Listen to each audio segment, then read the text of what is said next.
Yay! Sa haba ng biyahe, asahan mo na maraming mangyayari. Mabakante ka man ng mahalaga, umaabante. Ang husay ay sa sipag na kabase. Kailangan may gawin ka rin, hindi lang puro sabi. Huwag bilangin ng suporta kung kaunti o madami. Tandaan walang nag-umpisa sa kalahati. Mag-artista ka kung plano mong umarte. Kung hanap mo iswerte, umapak ka sa tae.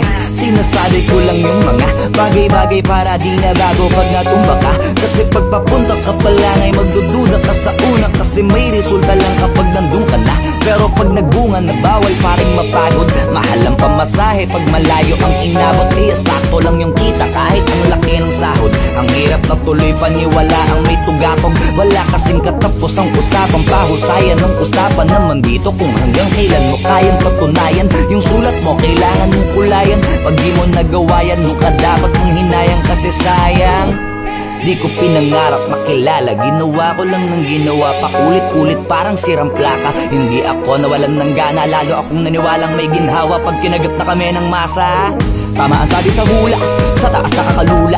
Pero pag nasa baba kayo nasa taas, kung gusto mo makuha, karamihan sa guma. Gamit ang salitang para sa kultura, nakakaduda. Kadalasan sila tong halata na gutom na sa bunga.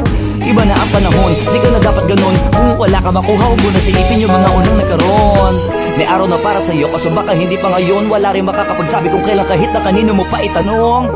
Nasa iyo lang ang sagot, talo inip tsaka talo bagot. Di madali pero baka ikaw na sunod na makakalusot. Walang masama kung uugaliin nating subok ng subok. Ang mahalaga iniisip, di lang basta sugod ng sugod. At wag mong bantayan pag di mo palayan.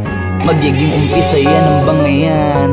Kung umaani na ba't di mo kamayan? Malamang sa malamang ay nagsipag yung mga yan.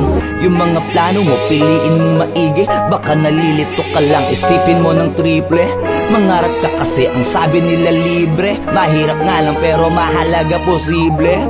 Basta huwag ka lang magkulang, mas maganda ng sumobra. Dapat din na ipakita mo na di ka puro porma. Malamang marami ang kukontra, pero isa yan sa pampaganda ng istorya.